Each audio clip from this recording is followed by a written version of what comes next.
तो गाइस जैसे कि आप लोग देख सकते हैं पवन सिंह जो है ज्योति सिंह के डांस पे भैया कुछ बोल दिए हैं। जैसे कि बता दूं, मैं ज्योति सिंह जो है पवन सिंह के लिए स्पेशली प्रोग्राम में गई थी शादी में। वहाँ पे शादी अटेंड करने के द्वारा जो है ज्योति सिंह को ज़बरदस्ती जो है वहाँ पे शादी में बहुत सारे मेंबर आते हैं, वो लोगों ने इनको ज़बरदस्ती नचाया। आप देख सकते हैं कि ज्योति सिंह का जो थोड़ा बड़ा डांस है एकदम कमाल का डांस करते हैं एकदम, लेकिन थोड़ा सा ही करते हैं क्योंकि पॉपुलर है, ये बहुत ही ज़्यादा वायरल है, इसीलिए बहुत ही थोड़ा सा डांस करती हैं। और इन लोगों की जो बातें हैं यानी दिल रख लेती हैं। और जो ज्योति सिंह का आप एंट्री भी देख सकते हैं, कितना जोरदार, कितनी सुंदर लग रही है एंट्री टाइम करते।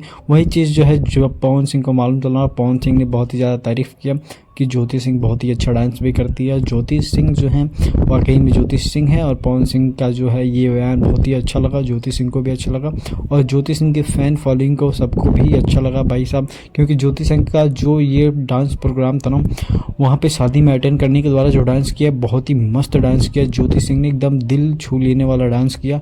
पूरा तो वीडियो नहीं, लेकिन छोटा सा मैं आप लोगों को दिखाया हूँ। और बाकी मैं गाइस आप लोगों को बता दूँ, अगर आप जिसके भी फ़ैन है पवन सिंह या ज्योति सिंह के, कमेंट करके जरूर बताइए। और हमारे चैनल पे न्यू है तो चैनल को सब्सक्राइब कर लीजिए और बेल आइकन को दबा के रख लीजिए, क्योंकि जैसे वीडियो अपलोड होगा उसी तरह आपके पास जस्ट पहुंचेगा, तुरंत ही आप लोग देख सकते हैं। क्योंकि इस तरह आप लोग बहुत ही लेट से वीडियो देखते हैं। अगर आप में से किसी का भी बेहतरीन